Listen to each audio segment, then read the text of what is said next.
মহান রব্বুল আলামিন যিনি একক ক্ষমতার মালিক, একক ক্ষমতাবান, সেই মালিক যিনি যাকে ইচ্ছা সম্মানিত করেন এবং যাকে ইচ্ছা অপমানিত, লাঞ্ছিত, অপদস্থ করেন, সেই মহান মালিক, সেই মহান রব আল্লাহ পাক রব্বুল আলামিন তিনার মহান কুদরতে, তিনার ক্ষমতা বলে এই পৃথিবীর সবচাইতে সম্মানিত মানুষ, এই পৃথিবীর সবচাইতে মহিমান্বিত ব্যক্তি, আমাদের প্রাণের চেয়ে প্রিয় নবী হজরত মুহাম্মদ মুস্তফা সাল্লাল্লাহু আলাইহি ওয়াসাল্লামকে এই পৃথিবীর মধ্যে সবচাইতে উৎকৃষ্ট, সবচাইতে গুরুত্বপূর্ণ, সবচাইতে সম্মানিত করেছেন এবং তারপরে তার আহলে বাইতকে এই পৃথিবীর মধ্যে সবচাইতে পুত পবিত্র এবং সম্মানিত করেছেন। আহলে বাইত, আমরা আহলে বাইত সম্পর্কে অনেকেই বুঝি, অনেকেই বুঝি না। আহলে বাইত কাকে বলা হয়? শরীয়তের পরিভাষায় আহলে বাইত বলতে আল্লাহ রসুল সাল্লাল্লাহু আলাইহি ওয়াসাল্লামের পুত পবিত্র সম্মানিতা স্ত্রীগণ এবং তার কন্যা ফাতেমা রাদিয়াল্লাহু তাআলা আনহা, জামাতা হজরত আলী রাদিয়াল্লাহু তাআলা আনহু এবং তার নাতিদ্বয় হজরত হাসান এবং হুসাইন রাদিয়াল্লাহু তাআলা আনহু, তাদেরকে আহলে বাইত বলা হয়, তাদেরকে আহলে বাইত হিসাবে গণ্য করা হয়।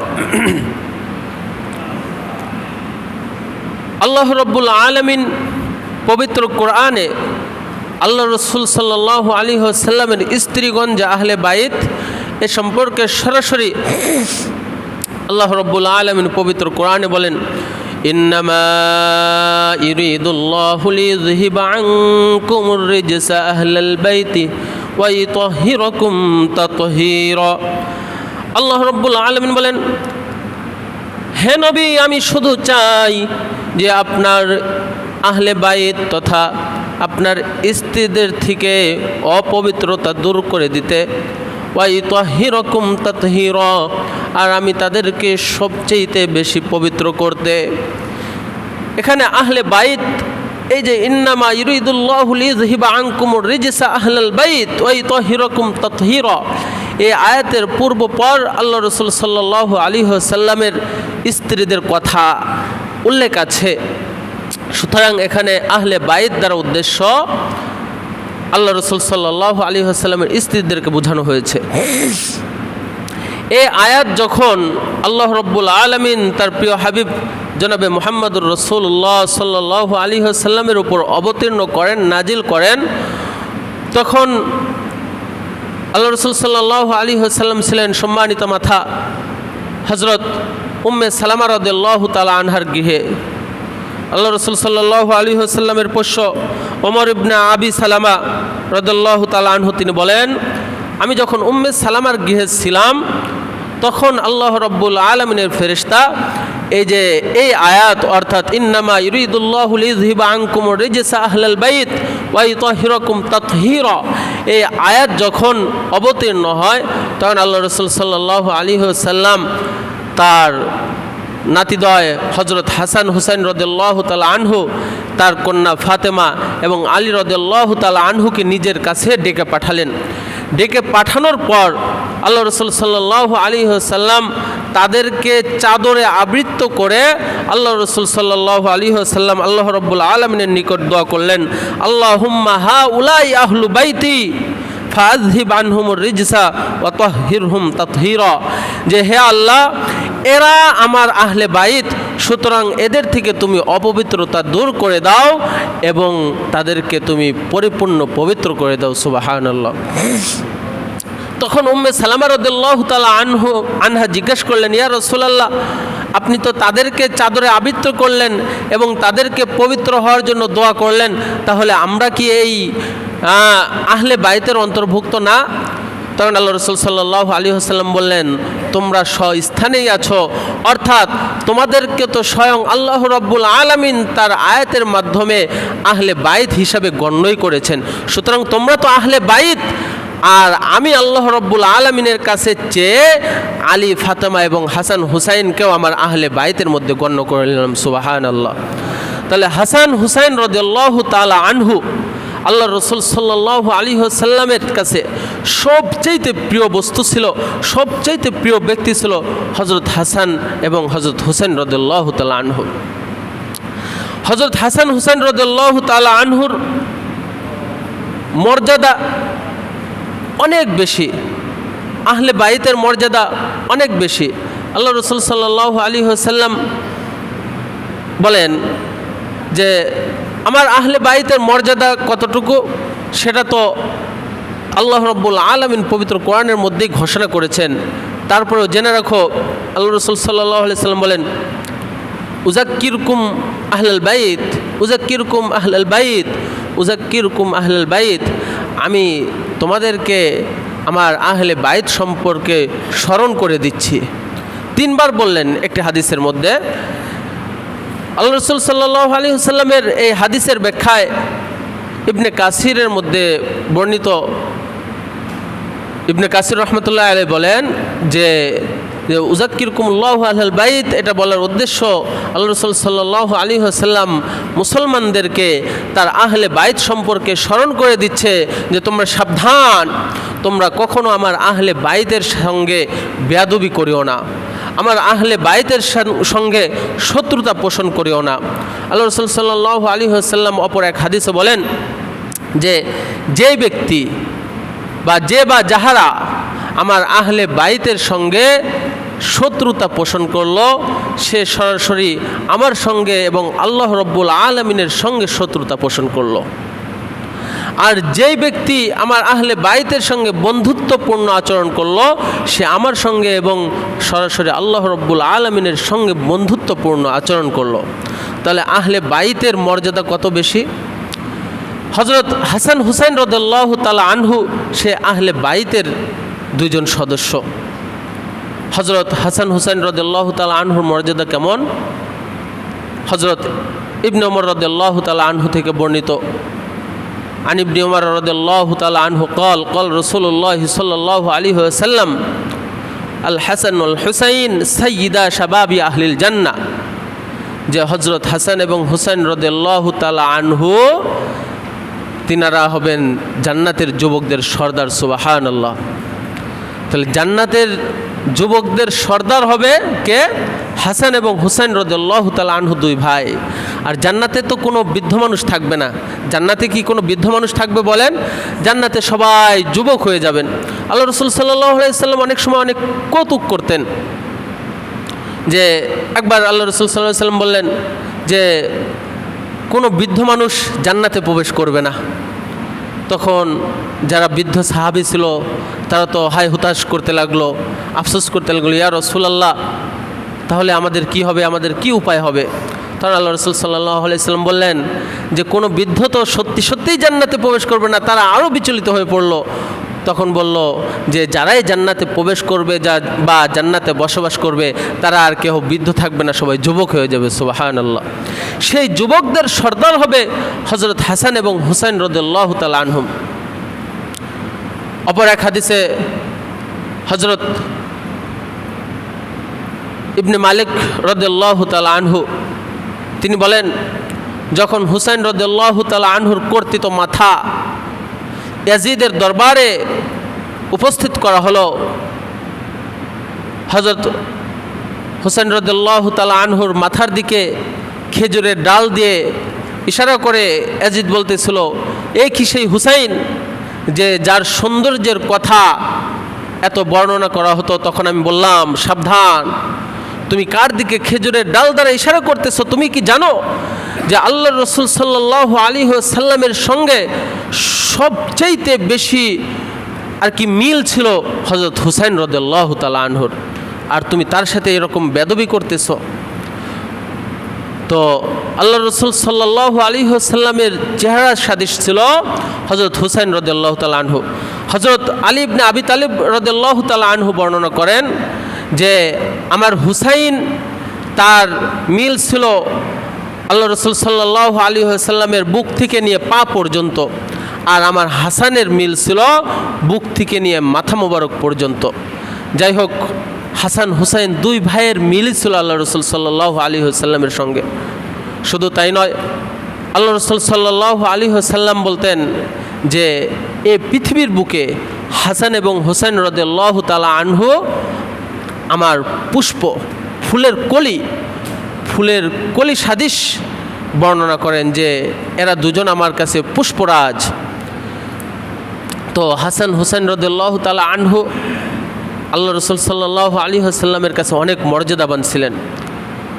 এক হাদিসে আল্লাহ রসুল সাল্লাল্লাহু আলাইহি ওয়াসাল্লাম বলেন যে আল্লাহ রব্বুল আলামিন তোমাদেরকে অগণিত নিয়ামত দিয়ে থাকেন না? এই যে আমরা যে এখনও নিঃশ্বাস ফেলতেছি, চোখের পাতা নাড়াইতেছি, আমরা যে কানে শুনতেছি, আমি যে মুখে বলতেছি, এ সব কিছু আল্লাহ তাআলার নিয়ামতের বাইরে বলেন? সব কিছু কিন্তু আল্লাহ তাআলার নিয়ামতের অন্তর্ভুক্ত। কারণ যার কান নাই সে বোঝে কানের কত মর্যাদা, যার জিহ্বা নাই সে বোঝে কথার কত মর্যাদা। এই জন্য আমাদের প্রত্যেকটা জিনিস, এই যে আমরা যে নিঃশ্বাস নিতেছি, এই যে আমরা যে বাতাসটা নিতেছি, আমরা যে আলো গ্রহণ করতেছি, সব কিছু আল্লাহ তাআলার নিয়ামত। এজন্য আল্লাহ রাসূল সাল্লাল্লাহু আলাইহি ওয়াসাল্লাম বলেন যে তোমাদেরকে আল্লাহ রব্বুল আলামিন অগণিত অসংখ্য নিয়ামত দান করেছেন।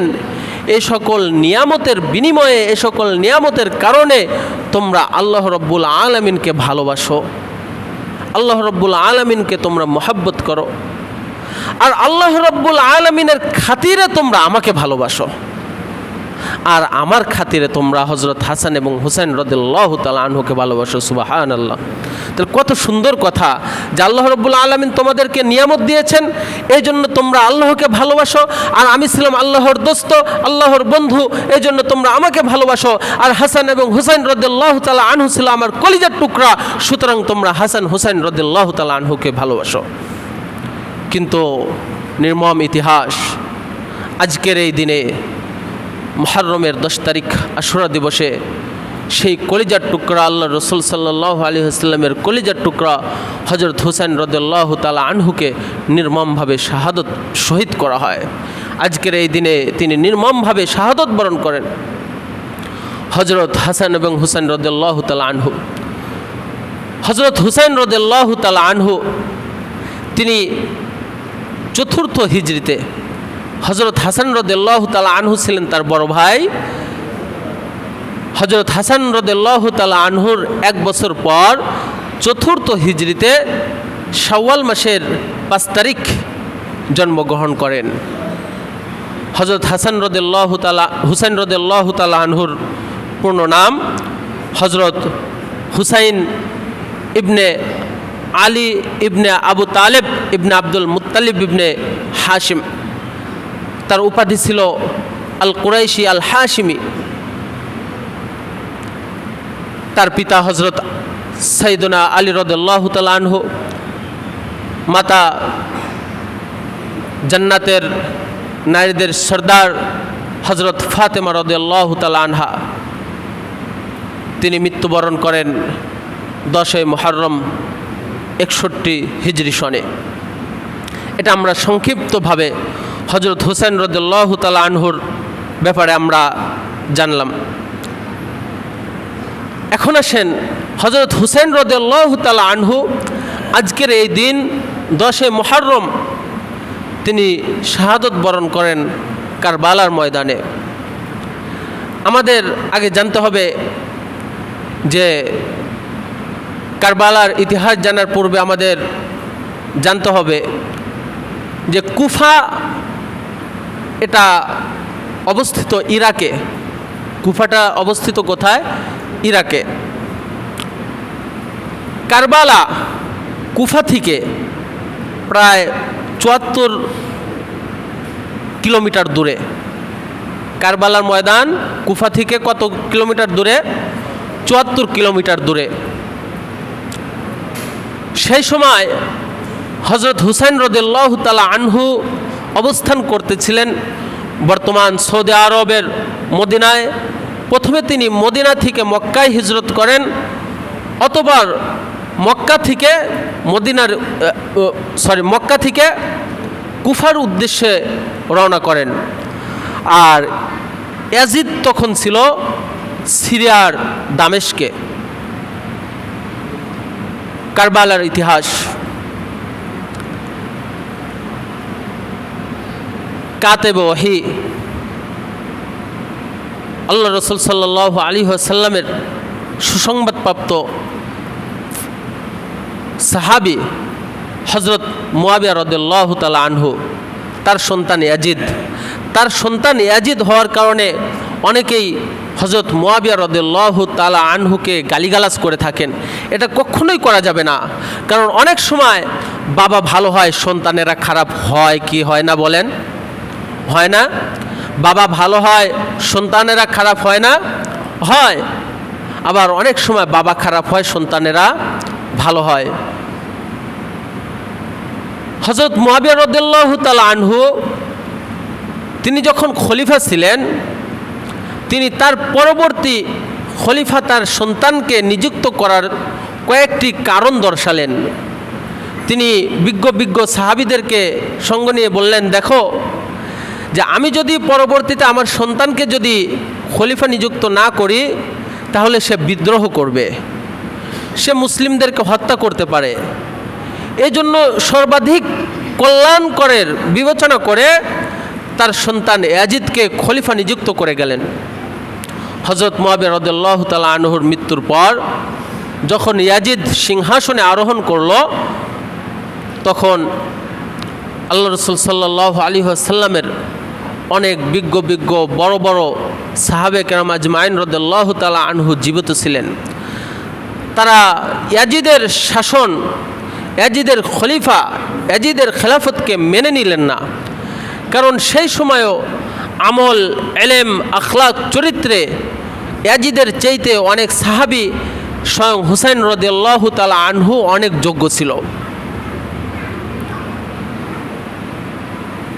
যখন ইয়াজিদ দেখল যে অনেকেই আমার খেলাফত মেনে নিচ্ছে না, আমার শাসন মেনে নিচ্ছে না, যদি আমার শাসন মেনে না নেয় তাহলে আমার শাসনকাল দীর্ঘায়িত হবে না, আমি বেশি দিন রাজত্ব করতে পারবো না, আমার শাসনকাল ভেঙে যাবে, সমাজে বিশৃঙ্খল সৃষ্টি হবে। তখন ইয়াজিদ মদিনার গভর্নর ওয়ালিদ ইবনে উতবা তাকে চিঠি প্রেরণ করলেন, তার উপর চাপ প্রয়োগ করলেন যে তুমি যে কোনোভাবে হযরত হুসাইনকে, আবদুল্লাহ ইবনে ওমরকে, আবদুল্লাহ ইবনে জুবাইরকে, আবদুল্লাহ ইবনে আব্বাসকে যে কোনো মূল্যে আমার খেলাফত স্বীকার করতে বলো, আমার বায়াত গ্রহণ করতে বলো, অর্থাৎ আমার শাসন মেনে নিতে হবে যে কোনো মূল্যে, যে কোনোভাবে। এভাবে ওয়ালিদ ইবনে উতবাকে কে বল প্রয়োগ করতেছিল? ইয়াজিদ, দামেস্ক থেকে চিঠির মাধ্যমে। যখন ওয়ালিদ ইবনে উতবা হুসাইন রাদিয়াল্লাহু তাআলা আনহুর উপর বল প্রয়োগ করতে থাকলো যে তোমার যে কোনোভাবে ইয়াজিদের শাসন মেনে নিতেই হবে, তার কাছে বায়াত গ্রহণ করতে হবে, হুসাইন রাদিয়াল্লাহু তাআলা আনহু স্পষ্টভাবে বলে দিলেন যে আমি ওই পাপিষ্ঠ শাসন আমল কখনোই মেনে নিব না, কারণ ইয়াজিদের অনেক খারাপ কার্যকলাপ তখন প্রচলিত ছিল। আর আমল আখলাকে ইয়াজিদের চাইতে অনেক সাহাবী তখনও অভিজ্ঞ দক্ষ ছিল। যখন হযরত হুসাইন রাদিয়াল্লাহু তাআলা আনহু দেখলেন এভাবে তো মদিনায় আর বসবাস করা সম্ভব নয়, হযরত হুসাইন রাদিয়াল্লাহু তাআলা আনহু সপরিবারে মদিনা থেকে হিজরত করে মক্কায় চলে গেলেন। মক্কায় হুসাইন রাদিয়াল্লাহু তাআলা আনহু বসবাস করতে থাকলেন। যখন এই কথাটি জানাজানি হয়ে গেল যে ইয়াজিদের অত্যাচারে, ওয়ালিদ ইবনে উতবার অত্যাচার তথা ইয়াজিদের অত্যাচার, ইয়াজিদের কারণেই তো ওয়ালিদ ইবনে উতবা কী করতেছিল? অত্যাচার করতেছিল। যখন এই কথাটি জানাজানি হয়ে গেল যে হুসাইন রাদিয়াল্লাহু তাআলা আনহু মদিনা থেকে মক্কায় হিজরত করে চলে এসেছেন, তখন কুফাবাসীরা, কুফাটা মক্কা থেকে 1470 কিলোমিটার দূরে, কতশো কিলোমিটার? 1470 কিলোমিটার দূরে অবস্থিত মক্কা থেকে কুফা। তো কুফা থেকে হযরত হুসাইন রাদিয়াল্লাহু তাআলা আনহুর কাছে হাজার হাজার চিঠি আসতে থাকলো। এক বর্ণনায় আছে যে 150 চিঠি, অন্যান্য বর্ণনায় আছে হাজার হাজার, অর্থাৎ হাজারেরও বেশি চিঠি হযরত হুসাইন রাদিয়াল্লাহু তাআলা আনহুর নিকট আসলো এই মর্মে যে হে নবী দৌহিত্র, আপনি আমাদের নিকট চলে আসেন, আমরা আপনার হাতে বায়াত গ্রহণ করব, অর্থাৎ আপনাকে আমরা খলিফা নিযুক্ত করব। আমরা ইয়াজিদের শাসনকে মানি না, ইয়াজিদ পাপিষ্ট, ইয়াজিদ খারাপ, আমরা ইয়াজিদের শাসনকে মানি না, আমরা আপনার শাসন মানব, আপনাকে খলিফা বানাবো, আপনাকে শাসক নিযুক্ত করব, আপনি আমাদের কুফায় চলে আসেন। যখন এরকম হাজার হাজার চিঠি আসতে থাকলো, হযরত হুসাইন রাদিয়াল্লাহু তাআলা আনহু এর সত্যতা যাচাইয়ের জন্য তার চাচাতো ভাই মুসলিম ইবনে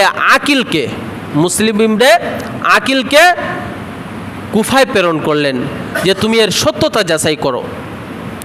যখন হযরত মুসলিম ইবনে আকিল রাদিয়াল্লাহু তাআলা আনহু মক্কা থেকে হিজরত করে বা মক্কা থেকে রওনা হয়ে কুফায় চলে গেলেন, তখন কুফায় যাওয়ার সঙ্গে সঙ্গে সর্বপ্রথম দিন 8,000 থেকে 12,000 মানুষ হুসাইন রাদিয়াল্লাহু তাআলা আনহুর হাতে বায়াত গ্রহণ করার জন্য মুসলিম ইবনে আকিল রাদিয়াল্লাহু তাআলা আনহুর হাতে বায়াত গ্রহণ করলেন। বায়াত গ্রহণ করা তো বোঝেন, মানে তার নিকট তারা মেনে নিল যে আপনি আমাদের শাসক, বায়াত গ্রহণ করলেন। তারপরের দিন আরও 18,000 কুফাবাসী মুসলিম ইবনে আকিলের হাতে বায়াত গ্রহণ করলো। তখন মুসলিম ইবনে আকিল রাদিয়াল্লাহু তাআলা আনহু তো স্পষ্টভাবে দেখতে পারলেন আসলেই সত্য, যে আসলেই কুফাবাসী চায় যে হযরত হুসাইন রাদিয়াল্লাহু তাআলা আনহু কী হোক, খলিফা নিযুক্ত হোক, খলিফা হোক। তখন তিনি সেই মর্মে চিঠি প্রেরণ করলেন যে ভাই, কোনো সমস্যা নাই, আপনি চলে আসেন, আপনি আসলে সত্যি সত্যিই কুফাবাসীরা আপনাকে খলিফা নিযুক্ত করবে, খলিফা বানাবে। হযরত হুসাইন রাদিয়াল্লাহু তাআলা আনহু তার পরিবার সহ 150 জনের একটি কাফেলা, তার পরিবার সদস্যদের মধ্যে মহিলা ছিল এবং তার কিছু ঘনিষ্ঠ সাথী সঙ্গীদের নিয়ে 150 জনের একটি কাফেলা করে 8ই জিলহজ মক্কা থেকে রওনা দিলেন। মক্কা থেকে রওনা হওয়ার পূর্বে হযরত আব্দুল্লাহ ইবনে আব্বাস রাদিয়াল্লাহু তাআলা আনহু এসে হুসাইন রাদিয়াল্লাহু তাআলা আনহুকে বললেন, ও হুসাইন, ছোট ছিল ইবনে আব্বাসের থেকে, ও হুসাইন, তুমি কুফায় গমন করিও না, কারণ কুফাবাসীরা ভালো না, কুফাবাসীরা গাদ্দার, কুফাবাসীরা প্রতারক, ওরা এখন একটা বলতেছে কিন্তু পরক্ষণেই তারা তাদের মত পরিবর্তন করতে পারে, তুমি যাও না। এমনকি হযরত ওসমান রাদিয়াল্লাহু তাআলা আনহুকে যেভাবে তার স্ত্রী সন্তানদের সামনে শহীদ করা হয়েছিল, সম্ভাবনা আছে যে তোমাকেও তোমার স্ত্রী সন্তানদের সামনে শহীদ করে ফেলবে। হুসাইন রাদিয়াল্লাহু তাআলা আনহু বললেন, ঠিক আছে, আমি ইস্তেখারা করে দেখব। ইস্তেখারার নামাজ, এটা বিষয় পরে আলোচনা করা হবে, ইস্তেখারা করে দেখব। তো পরের দিন আবার অন্য সাহাবী এসেও বুঝালেন, হুসাইন তুমি যাও না। তারপরের দিন আবার আব্দুল্লাহ ইবনে আব্বাস রাদিয়াল্লাহু তাআলা আনহু এসে বললেন, ও হুসাইন, তুমি যাও না, কারণ কুফাবাসীরা গাদ্দার, প্রতারক, তোমার সাথে প্রতারণা করবে। হুসাইন রাদিয়াল্লাহু তাআলা আনহু তার সিদ্ধান্তে অনড়, সে যাবেই, যেহেতু হাজার হাজার চিঠি এসেছে এবং তার ভাই মুসলিম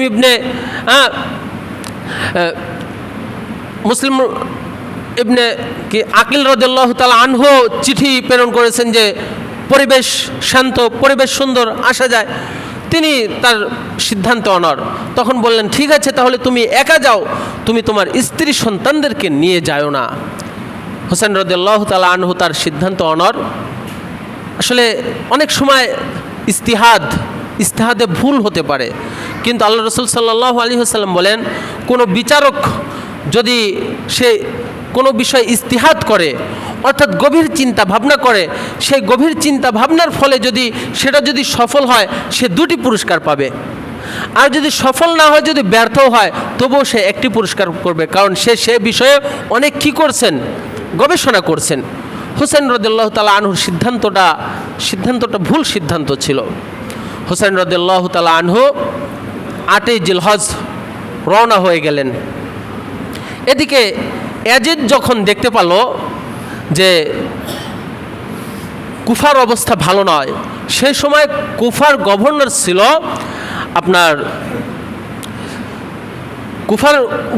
ছিল নোমান ইবনে বশির রাদিয়াল্লাহু তাআলা আনহু, তিনি সাহাবী ছিলেন।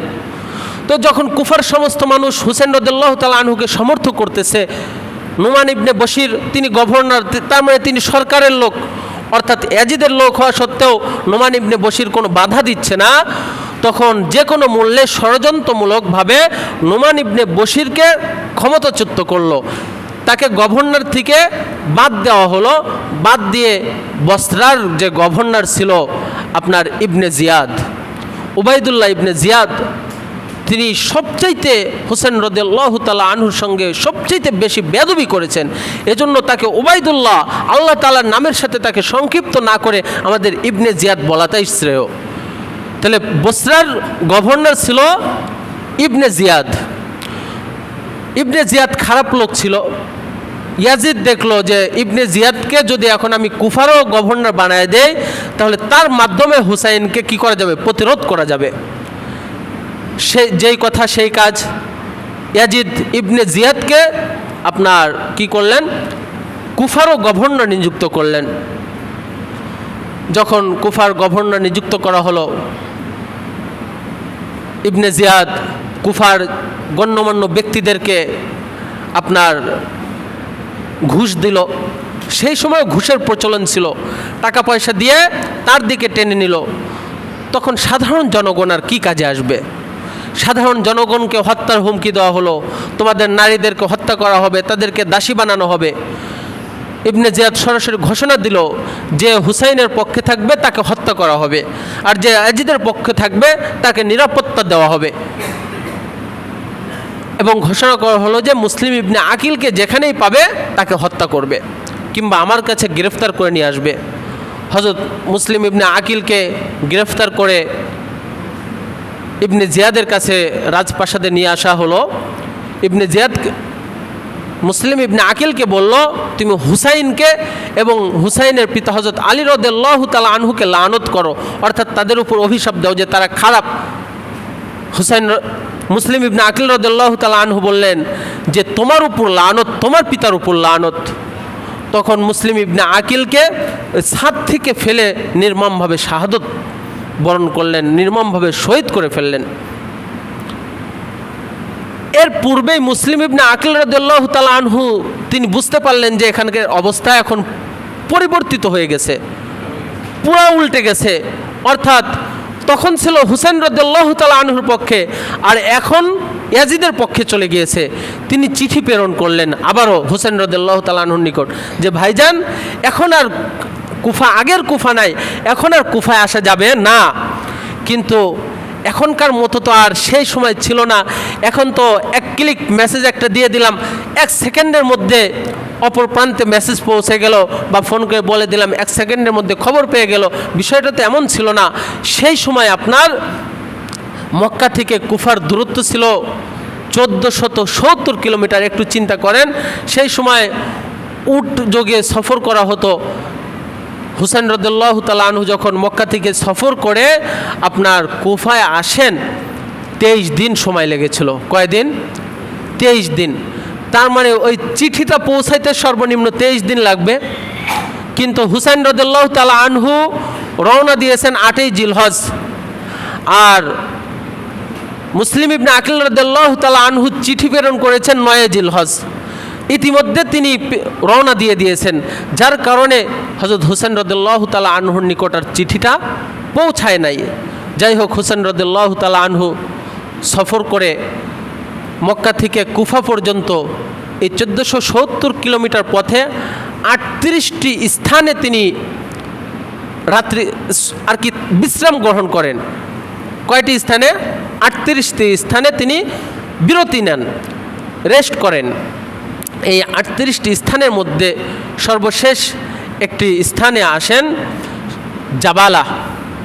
জাবালা নামক স্থানে। যখন আসেন, জাবালা থেকে কুফার দূরত্ব আপনার 4 দিনের দূরত্ব। 4 দিনের দূরত্ব মোটামুটি আপনার 250 কিলোমিটার থেকে 300 কিলোমিটার এই পথ দূরত্ব। তখন তিনি দেখলেন 4 জনের একটি কাফেলা কুফা থেকে আসতেছে। হোসেন রাদিয়াল্লাহু তাআলা আনহু তাদের সাথে কথা বললেন।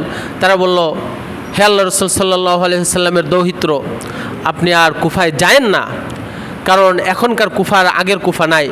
কিন্তু হোসেন রাদিয়াল্লাহু তাআলা আনহু যখন দেখলেন যে আমরা এত দূর থেকে সফর করে চলে আসছি, 23 দিনের মধ্যে আমরা 19 দিন চলে আসছি, আর 4 দিনের পথ বাকি, আমাদের সঙ্গে নারীরা আছে, শিশুরা আছে, এখান থেকে এত পথ আমরা চলে যাব, আর কুফাবাসীদের কাছে তো আমরা আসি নাই, বরং আমাদেরকে দাওয়াত দিয়ে আনা হয়েছে, হাজার হাজার চিঠি প্রেরণ করা হয়েছে, আমরা আর ফেরত যাব না। হোসেন রাদিয়াল্লাহু তাআলা আনহু যখন রওনা দিয়ে দিলেন, এদিকে ইবনে জিয়াদ 4000 একটি বাহিনী, অশ্বারোহী বাহিনীর 4000 সৈন্যবাহিনীকে পাঠিয়ে দিলেন যে কোনো মূল্যে হুসাইন রাদিয়াল্লাহু তাআলা আনহুকে কুফায় আসা থেকে কি করতে হবে, আটকাতে হবে। ওই 4000 বাহিনীর সর্দার বা সেনাপতি ছিল উমর ইবনে সাদ। তার পূর্বে 1000 বাহিনীকে পাঠাইছিলেন। ওই বাহিনীর আপনার সেনাপতি ছিলেন হুর ইবনে জিয়াদ। হুর ইবনে জিয়াদ প্রথমে এসে বাধা দিল, তারপর বাধা না মেনে হোসেন রাদিয়াল্লাহু তাআলা আনহু যখন আরও সামনে অগ্রসর হলেন, তখন আরও 4000 সৈন্যবাহিনীর সেনাপ্রধান উমর ইবনে সাদকে সেনাপ্রধান করে পাঠালেন। তাকে নির্দেশ দেওয়া ছিল, হুর ইবনে জিয়াদ যদি হুসাইনকে বাধা না দেয়, তুমি হুর ইবনে জিয়াদকে হত্যা করবা এবং তুমি সবার সেনাপ্রধান হয়ে যাইবা। উমর ইবনে সাদ এসে তাকে কড়া নির্দেশ, ফুরাত নদীর পানি বন্ধ করে দেওয়া হলো। সংক্ষেপে বলতেছি, সময় শেষ। ফুরাত নদীটা সেই সময় কারবালা থেকে 17 কিলোমিটার দূরে ছিল, কিন্তু ফুরাত নদীর একটি শাখা বা ট্যানেল, যেটা বলেন ছোট ট্যানেল আকারে, ছোট নদী আকারে আপনার কারবালার প্রান্ত দিয়ে প্রবাহিত হচ্ছিল। যেই নদীর পানি কুকুর, শুকর, ইহুদি, খ্রিস্টান সবাই পান করতেছিল, কিন্তু সেই নদীর পানি আল্লাহ রসুল সাল্লাল্লাহু আলাইহি ওয়াসাল্লামের আহলে বাইতের সদস্য, আল্লাহ রসুল সাল্লাল্লাহু আলাইহি ওয়াসাল্লামের কলিজার টুকরা হোসেন রাদিয়াল্লাহু তাআলা আনহু এবং তার সাথী সঙ্গীদেরকে পান করতে দেওয়া হয় নাই। 500 জন সেনাবাহিনীকে ওই নদীর পাড়ে দাঁড় করে দেওয়া হয়েছে, যে এক ফোঁটা পানি যেন তারা না পায়।